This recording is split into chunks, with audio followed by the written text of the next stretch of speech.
Eles fazem 1-0. O Haaland pegou não sei quantas vezes na bola, mas ele tentou o gol 2 vezes. Eu fico pensando naqueles que fizeram campanha pro Neymar vir pra Copa, falando que ele ia decidir o jogo, que ele tava bem, que ele não tava machucado. Há alguns dias eu fiz um vídeo aqui falando respeitem o velho. Hoje eu não vou respeitar, não. Hoje, o responsável pela eliminação da seleção brasileira. E depois do vexame da seleção brasileira perdendo pra Noruega e sendo eliminada da Copa do Mundo, ficou aquela dúvida de quem é a culpa. Veja o que Galvão e a mídia falaram e o que o Ancelotti falou sobre o pênalti perdido do Bruno Guimarães. Bem, amigos das redes sociais, milhões de amigos das redes sociais, falar o quê? Né? Tem muita coisa para falar. Mas eu nem gostaria de falar tanto.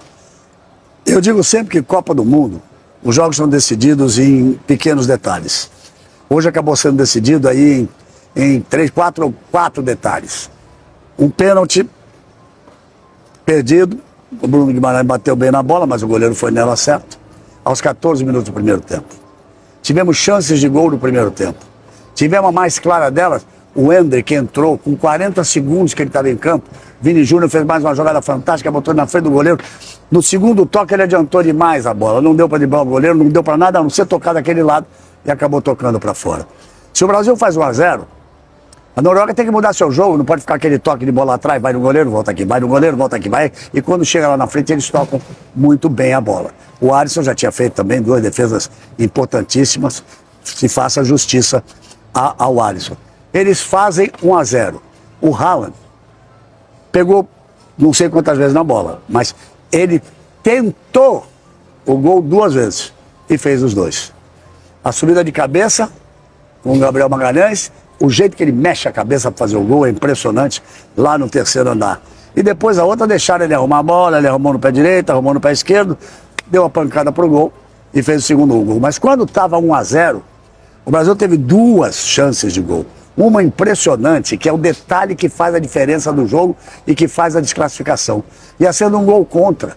O goleiro que foi o herói da Noruega, não foi o Haaland com os 2 gols, porque isso ele faz sempre.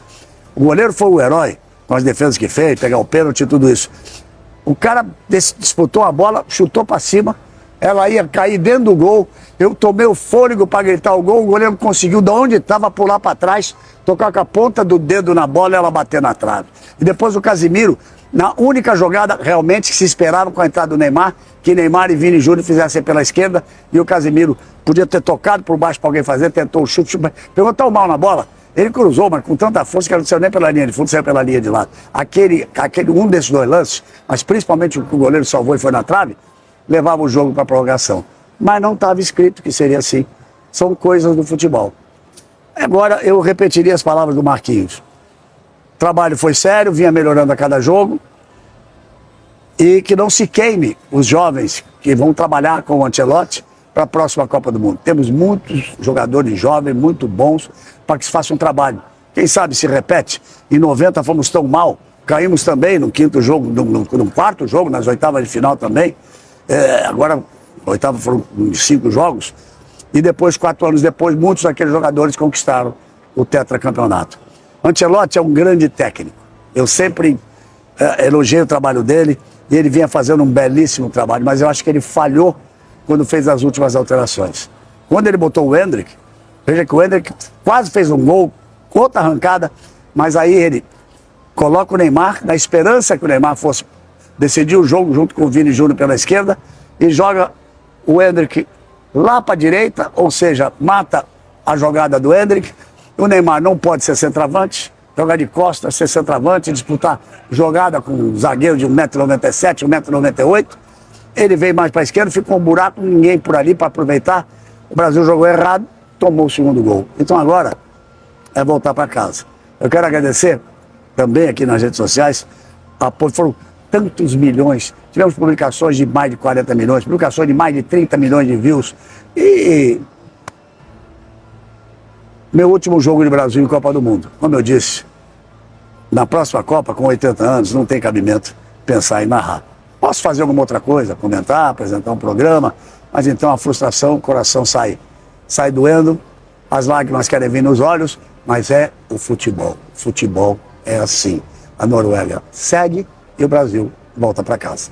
Aí, pessoal, o estádio está vazio. O Brasil foi eliminado pela Noruega, perdeu por 2-1, não pegou na bola. A Noruega dominou o jogo por completo. O Brasil perdeu algumas chances, perdeu um pênalti, teve a jogada do Endrick, o goleiro fez boas defesas, como o Alisson também fez boas defesas, mas se você for olhar no geral, o Brasil ficou correndo atrás da bola enquanto a Noruega tocava. O Haaland fez 2 gols, né? Todo mundo conhece o Haaland, assistem a Premier League, assistem as eliminatórias da Copa do Mundo. Eu assisti o Haaland 2 vezes aqui na Copa do Mundo, eu escrevi sobre o Haaland, eu falei nos programas sobre o Haaland. Ele não precisa espaço para correr, ele caminha o jogo todo, ele fica esperando um espaço para ele entrar, ele gosta de antecipar o zagueiro, e ele fez 7 gols nessa Copa e 6 foram de primeira. Só o segundo gol hoje que ele dominou e bateu. Então ele não correu, ele não precisa correr para fazer gols. Então a seleção brasileira fez uma péssima campanha, a pior depois de 1966. Eu fico pensando naqueles que fizeram campanha para o Neymar vir para a Copa, falando que ele ia decidir o jogo, que ele estava bem, que ele não estava machucado. Muitos da imprensa, muitos influenciadores, muitos fizeram campanha, né? A convocação final da Copa do Mundo, aquela festa cafona, ridícula, patética que a CBF fez. E hoje nós estamos voltando para casa, a seleção brasileira está indo embora e a Noruega está seguindo em frente. Então o que eu digo é o seguinte: se não mudar tudo nessa CBF, se não mudar tudo nessa seleção brasileira, nós vamos continuar passando vergonha e cada vez pior. Nós somos eliminados pela Bélgica, pela Holanda, pela Croácia, pela Alemanha e pela Noruega agora. Então é isso, o Brasil volta para casa e até 2030. Vamos ver se alguma coisa muda. Espero que vocês não peçam o Neymar para a próxima Copa, tá?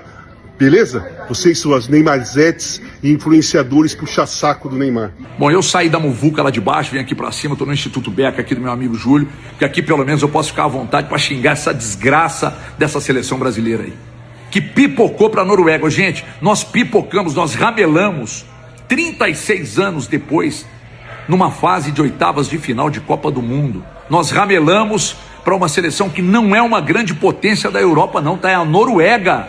A gente nunca ganhou deles, mas era a Noruega. E nós ramelamos para eles, 36 anos depois, numa fase de oitavas de final da Copa do Mundo. Não posso achar isso normal. Há alguns dias eu fiz um vídeo aqui falando: respeitem o velho. Hoje eu não vou respeitar não. Nos faltou um sistema pré-determinado, e eu não acho que foi só problema de execução não. Um sistema pré-determinado. Eu não posso achar normal que a Noruega contra nós numa Copa do Mundo, sinceramente, tenha quase 70% de posse de bola e a gente com 30 ligando um contra-ataque durante o jogo. Me cita um jogador que tenha jogado bem. Um jogador, me cita um jogador. Seleção brasileira não sabe nem bater, não marca duro, não teve postura, nos faltou postura. Vocês viram o Paraguai contra a França? Ah, mas o Paraguai ficou pelo caminho, ficou porque falta bola, qualidade. Mas postura a eles não faltou, eles encararam o jogo com uma grande decisão, e o Brasil assistiu a Noruega jogar. Seleção sem personalidade, seleção sem postura, faltou personalidade, faltou postura. Ah, se isso acontece com um treinador que não é do tamanho do Carlo Ancelotti, hein? Que depois do jogo deu uma rameladinha também, não falou, mas depois foi obrigado. Então algo vergonhoso aconteceu. 36 anos depois, o Brasil saiu numa fase de oitavas de final de Copa do Mundo contra uma seleção que não é nenhuma grande força da Europa. Ficamos mais uma vez para uma seleção europeia, ficamos mais uma vez para a Noruega e a gente não conseguiu ganhar deles.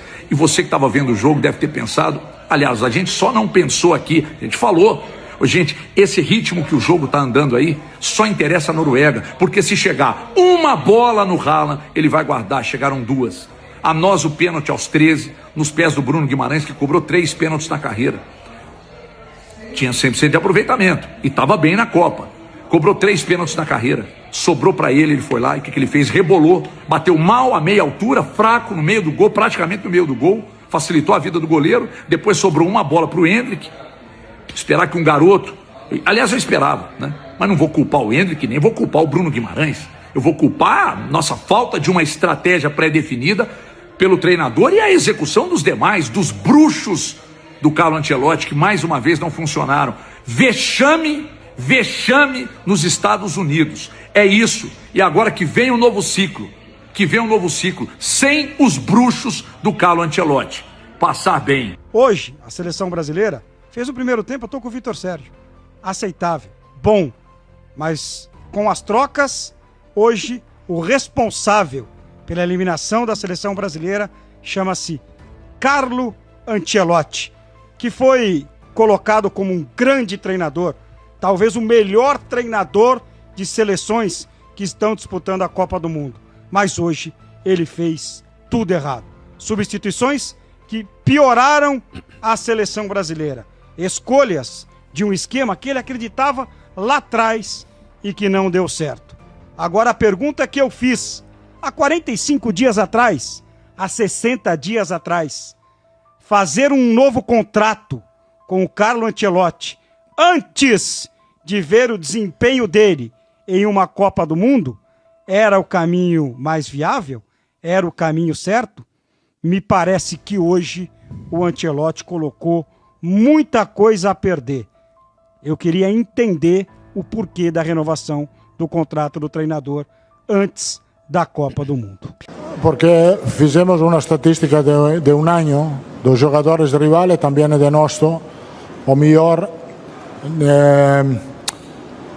na seleção era Rafinha, obviamente que estava naquele momento no campo. O melhor a tirar o pênalti é Neymar, depois Igor Thiago, depois Rafinha, e depois Rafinha era Bruno Guimarães. E depois Bruno Guimarães era Martinelli. Escolhemos Bruno Guimarães porque pensávamos que era o melhor no campo. E aí, rapaziada, qual sua opinião sobre a reação de Galvão Bueno, Casagrande e a mídia falando sobre essa eliminação bizarra da seleção brasileira perdendo pra Noruega? Será que o Ancelotti tem culpa nessa eliminação? Será que só o Neymar tem culpa?